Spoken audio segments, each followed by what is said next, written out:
హైదరాబాద్ ఉస్మానియా యూనివర్సిటీలో 39 కోట్ల 50 లక్షల వ్యయంతో హాస్టల్ భవనాన్ని నిర్మించనున్నట్లు మంత్రి సబితా ఇంద్రారెడ్డి అన్నారు.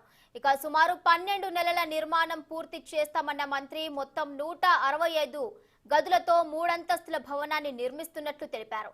ఈ మేరకు 500 మంది విద్యార్థుల కోసం నిర్మించే హాస్టల్ భవనానికి శంకుస్థాపన కార్యక్రమంలో సబితా పాల్గొన్నారు. ఈ కార్యక్రమానికి మరో మంత్రి తలసాని శ్రీనివాస్ యాదవ్, ఎమ్మెల్సీ సురభి వాణిదేవి, ఎమ్మెల్యే బేతి సుభాష్ రెడ్డి, ఉన్నత విద్యా మండలి chairman Limbadri, OU VC Ravinder హాజరయ్యారు. యూనివర్సిటీకి ఉన్న చరిత్ర మనం ప్రత్యేకంగా ప్రస్తావించాల్సిన అవసరం లేదు. ప్రపంచంలో యువత మీద ప్రత్యేకమైన ముద్ర వేసిన యూనివర్సిటీ ఏదంటే ఉస్మానియా యూనివర్సిటీ.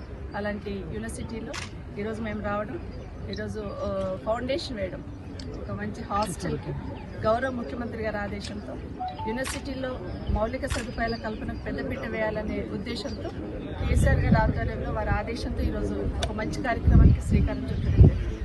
ఇదే కాదు, గ్రామీణ ప్రాంతాల నుంచి వచ్చిన విద్యార్థులకు హాస్టల్ వసతి కల్పించడానికి పెద్దపీట వేయాలనేది గౌరవ ముఖ్యమంత్రి గారి ఆదేశం. దాంట్లో భాగంగానే ఈ మధ్యనే మనం నిజాం కాలేజ్లో ఒక 5 కోట్లు ఖర్చు పెట్టి అమ్మాయిల కోసం ఒక బిల్డింగ్ కట్టుకోవడం, ఇంకొక 18 కోట్లు ఖర్చు పెట్టి అబ్బాయిల కోసం ఒక హాస్టల్ బిల్డింగ్ ఏర్పాటు చేసుకోవడం. అదే ఉస్మానియాలో ఈరోజు 39 కోట్ల 50 లక్షలతో ఈరోజు ఒక మంచి హాస్టల్ బిల్డింగ్కి ఫౌండేషన్ వేసుకోవడం జరిగింది.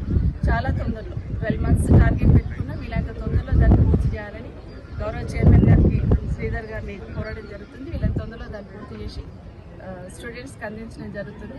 దాదాపుగా 600 పై